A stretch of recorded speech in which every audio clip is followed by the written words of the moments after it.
Mes chers amis, vous êtes directeur de Radio Islam en Suède. Je vous remercie infiniment d'avoir eu la gentillesse d'accorder cet entretien à la radio francophonienne. Mes chers amis, comment réagissez-vous à cette résolution anti-iranienne adoptée par la troisième commission de l'Assemblée générale de l'ONU?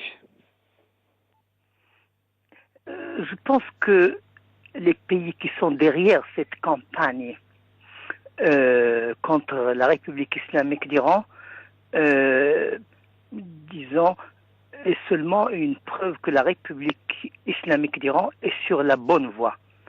Parce que si la République islamique d'Iran était sur une mauvaise voie, c'est-à-dire une voie contre les intérêts du peuple iranien, ces pays-là auraient fait les louanges de la République islamique d'Iran. Mais maintenant, ces pays-là, comme la France, les États-Unis, disons les pays occidentaux et l'entité sioniste, ils n'ont pas de leçon à donner à la République islamique d'Iran, qui est le seul pays dans la région du Moyen-Orient qui est légitime et représentatif de son peuple, qui travaille pour les intérêts du peuple iranien. Alors que pour les droits de l'homme, moi-même, je vis en Suède, qui est le modèle de la démocratie en Occident. J'étais condamné à 6 mois de prison effective que j'ai passé, j'ai purgé, pour seulement avoir manqué de respect à l'entité sioniste. Vous voyez. Et j'étais condamné aussi en France à plus de 380 000 nouveaux francs français, seulement pour, soi-disant, des propos critiques envers l'entité sioniste. Et les États-Unis, des milliers de gens aux États-Unis, il y a des prisonniers un peu partout, il y a la peine de mort, la peine capitale, donc les États-Unis, il y a Guantanamo, donc les États-Unis, au contraire, non, c'est le pays qui viole le plus les droits de l'homme dans le monde. En plus de son soutien des États-Unis à l'entité sioniste, qui a plus de 10 000 prisonniers palestiniens sans aucun droit, isolés depuis maintenant plus de 20 ans. Et aussi, disons, les massacres perpétrés par l'entité sioniste contre les droits de l'homme, contre les droits, contre la civilisation humaine, contre l'humanité dans les territoires occupés en Palestine depuis maintenant 60 ans.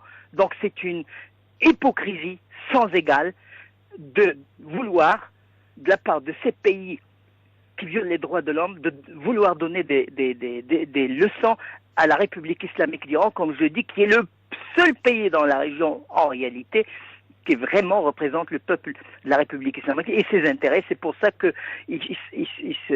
maintenant, disons, ils font des campagnes comme ça de propagande contre la République islamique d'Iran dans un plan, un plan plus grand pour nuire, pour, disons, déclarer une guerre psychologique contre cette république qui représente en fait les intérêts et les aspirations de tous les peuples musulmans dans le monde entier et de tous les musulmans aussi.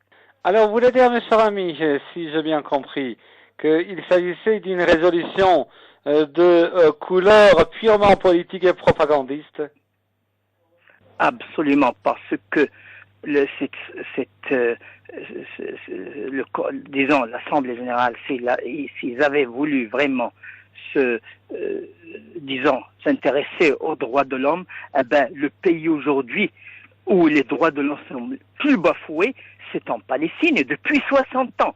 Tout le peuple palestinien, le peuple en général, n'a même pas le droit à un passeport à un Palestinien.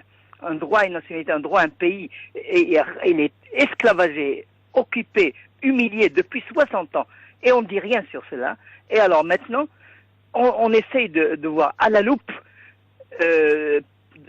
propagandiste tout ce qu'on peut dire sur la République islamique d'Iran, comme j'ai dit, parce que la République islamique d'Iran est le seul pays qui, en fait, aujourd'hui, est représentatif et tient coup et refuse de se mettre à genoux, refuse de s'aplatir face à l'arrogance mondiale, à l'arrogance sioniste, face au pouvoir juif sioniste mondial.